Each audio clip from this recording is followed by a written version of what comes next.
Use the factor theorem to determine whether the factor x minus 2 is indeed a factor of p of x is equal to 2x cubed minus 4x squared minus 3x plus 4. Why don't we do that? Let's first label our two examples. I'll call one to be example A and the other one to be example B. Now here's the factor theorem. If you haven't written it already, make sure you write it in your notes somewhere. Notice it is an if and only if statement. And how do we read these if and only if statements? You have to be very, very careful. We're going to read these as two separate sentences. And so let me break this apart. An if and only if statement is actually a two-way street. And the way that we're concerned about is actually this way. We're going to write this way as an if-then statement. So we're going to read this theorem from right to left, and I'm going to rewrite it in complete sentences, or in one complete sentence. So we say if P of C is equal to 0, then we could conclude that x minus c is a factor of the polynomial p of x. And so that's how we're going to interpret the factor theorem for these two examples.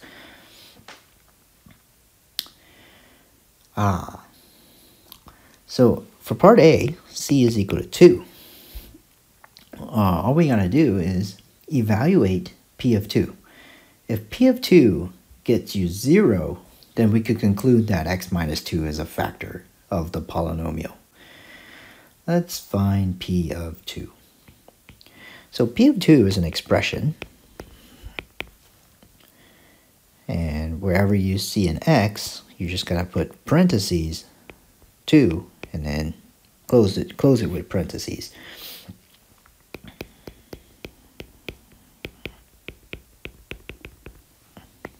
Make sure you do the order of operations, do exponents first.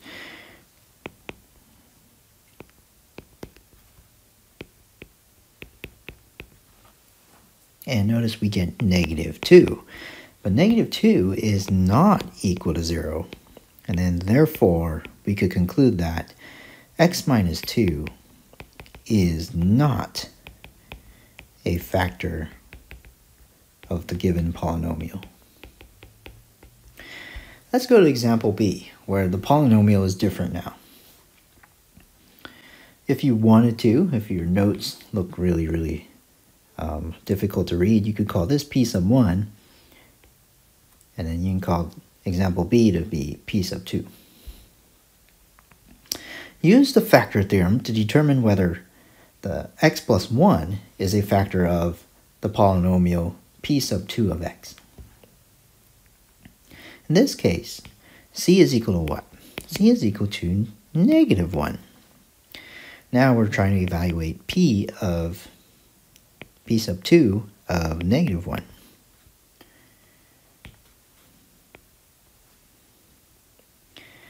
P sub 2 of negative 1. We get parentheses, negative 1 raised to the 4th, plus negative 1 raised to the 3rd, minus 6 times negative 1 squared plus 6. What is this? This is actually 1 minus 1. Subtract 6, add 6. We do get 0. What's our conclusion? Therefore, the factor x plus 1, well, I should say, the quantity x plus 1 is a factor of p sub 2 of x. Let's circle our final answers. More importantly, you should be able to state the factor theorem by memory and show your work. Your work is just as important. You're really demonstrating procedures here and not just answers.